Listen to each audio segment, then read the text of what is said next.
আজ আমরা এমন একটি ঘটনা নিয়ে কথা বলবো যা অত্যন্ত মর্মান্তিক। ইরানের একজন ১৯ বছর বয়সী ক্রীড়াবিদ সালেহ মোহাম্মদী, যাকে তার নিজের রাষ্ট্রই মৃত্যুদণ্ড দিয়েছে। একবার ভেবে দেখুন, মাত্র ১৯ বছরের একজন চ্যাম্পিয়ন কুস্তিগির, তাকে তার নিজের দেশ ফাঁসি দিয়ে দিল। অভিযোগ, বিক্ষোভে অংশ নেওয়া। সালেহ মোহাম্মদীর সাথে ঠিক এটাই ঘটেছিল। গ্রেফতার হওয়ার ঠিক আগে সালেহ তার ইনস্টাগ্রামে এই কথাগুলো লিখেছিলেন। নিউজউইকের মতে এটাই ছিল তার শেষ পাবলিক মেসেজ। এই কথাগুলোর মধ্যে দিয়ে যেন তার ভেতরের দৃঢ়তার একটা আভাস পাওয়া যায়। তো কে ছিলেন এই সালেহ মোহাম্মদী? চলুন একটু বিস্তারিতভাবে জেনে নেওয়া যাক এই তরুণ ক্রীড়াবিদ সম্পর্কে, যার জীবনটা এভাবে শেষ হয়ে গেল। দেখুন, তার পরিচয়টা কিন্তু বেশ গুরুত্বপূর্ণ। মাত্র ১৯ বছর বয়স, ইরানের জাতীয় কুস্তি দলের একজন সদস্য, রাশিয়ায় অনুষ্ঠিত সাইটিএফ কাপে ব্রোঞ্জ পদক জিতেছিলেন, আর সবচেয়ে বড় কথা, তার বিরুদ্ধে আগে কোনো অপরাধের রেকর্ড ছিল না।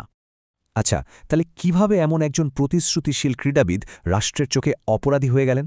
চলুন, ঠিক কোন পরিস্থিতিতে তাকে গ্রেফতার করা হয়েছিল সেই ঘটনা প্রবাহটা একটু দেখি। দেখুন, পুরো ঘটনাটার পিছনে ছিল একটা বড় অর্থনৈতিক সংকট।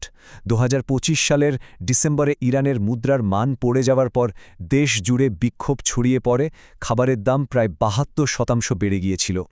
এই বিক্ষোভ চলার সময়েই কোমম শহরের নাবুত স্কোয়ারে একটা সংঘর্ষে ২জন পুলিশ অফিসার মারা যান, আর সেই ঘটনার সঙ্গে জড়িত থাকার অভিযোগে সালেহ মোহাম্মদীকে গ্রেফতার করা হয়।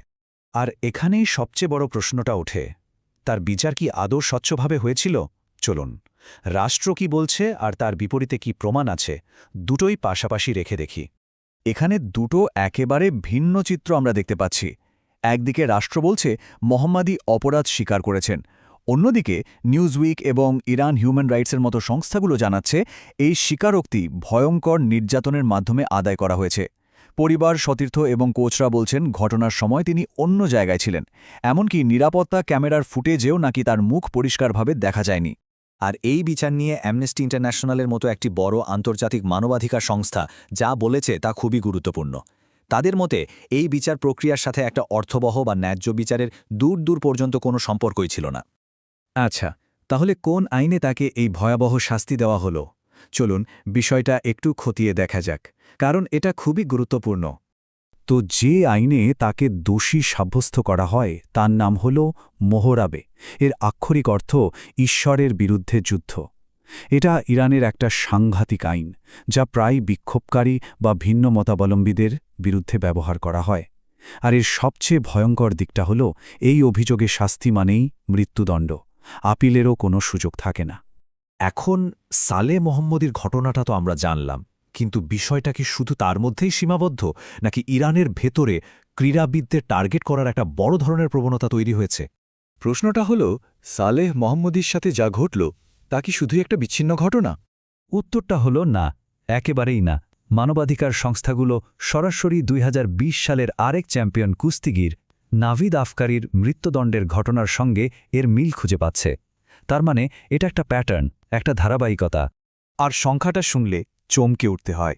ইরান ইন্টারন্যাশনালের তথ্য অনুযায়ী সাম্প্রতিক এই দমন অভিযানে অ্যাক্টিভিস্টরা অন্তত ৬৫ জন ক্রীড়াবিদ, কোচ এবং রেফারিকে শনাক্ত করেছেন, যাদেরকে হত্যা করা হয়েছে।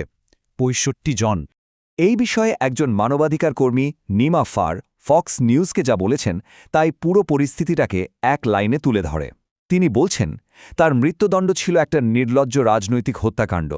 এটা ইসলামিক প্রজাতন্ত্রের একটা প্যাটার্নের অংশ, যার মাধ্যমে ক্রীড়াবিদদের টার্গেট করে ভিন্নমত দমন করা হয় এবং সমাজে আতঙ্ক তৈরি করা হয়।